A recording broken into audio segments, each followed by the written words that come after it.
So you went from writing The Rational Optimist, and then in 2020 we faced COVID, and Hmm. then people were not very optimistic after that. Um, so tell me a little bit about The Rational Optimist. And I know so from The Rational Optimist, you're very optimistic in a time where people are very pessimistic.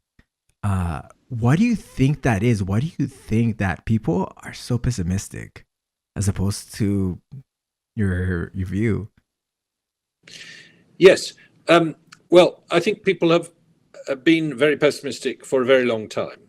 I quote a lot of people in the 1970s who were saying that the future was bleak for mankind. The population explosion was unstoppable, famine was inevitable, pollution was going to shorten human lifespan, cancer was on the increase, the deserts were advancing, the etc., etc.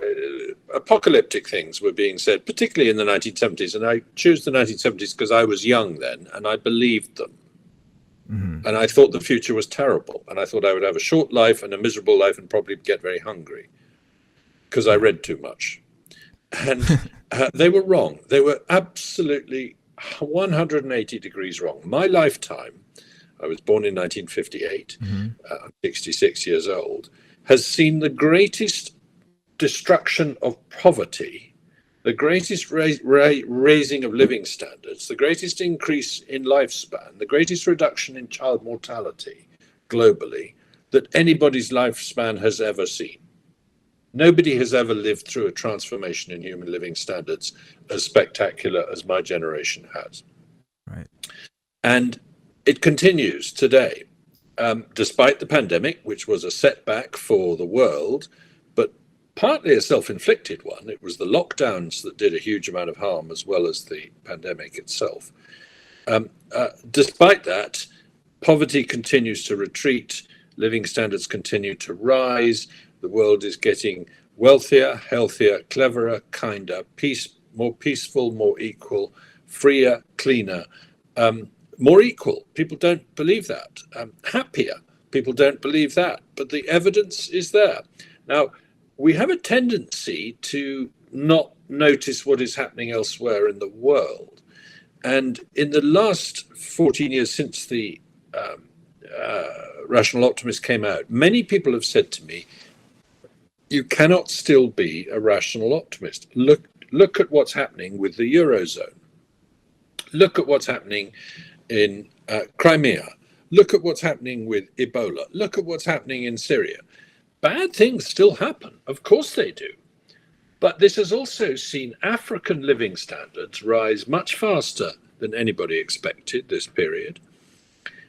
Mortality from malaria and HIV, two great big infectious diseases that are killing many people in Africa, to go down very sharply in the last 14 years. This has been a very good time to be alive for Africans and for Asians.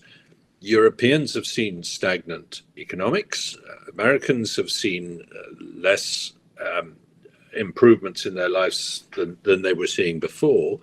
But it is simply not true to say that there are reasons to be pessimistic about human beings generally at the moment. I'm fond of quoting Thomas Macaulay, who wrote in 1830, "Why is it that with nothing but improvement behind us, we are to expect nothing but deterioration before us?" And he wrote that at a time when there had been very little improvement in human living standards. So I still think that because of innovation, human beings are improving their lives on the whole, on average, despite exceptions. And I think that will continue. Do you think the media actually has a lot of influence on why people are so pessimistic and they think that the world is just becoming terrible? Yes, the media undoubtedly focuses on bad news. This is partly because good news is gradual, whereas bad news is sudden.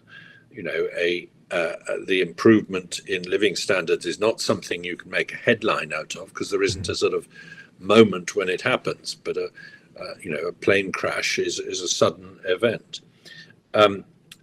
It's partly because the media is playing into our own instincts, we do tend to want to read about bad news more than we want to read about good news. This has been demonstrated in all sorts of ways. And that's probably sensible on our part. We need to warn ourselves of the risks and dangers in the world. But it's not just the media. I think there's a very interesting phenomenon, which is that people are much more optimistic about their own lives than they should be. But they're much more pessimistic about the planet than they should be.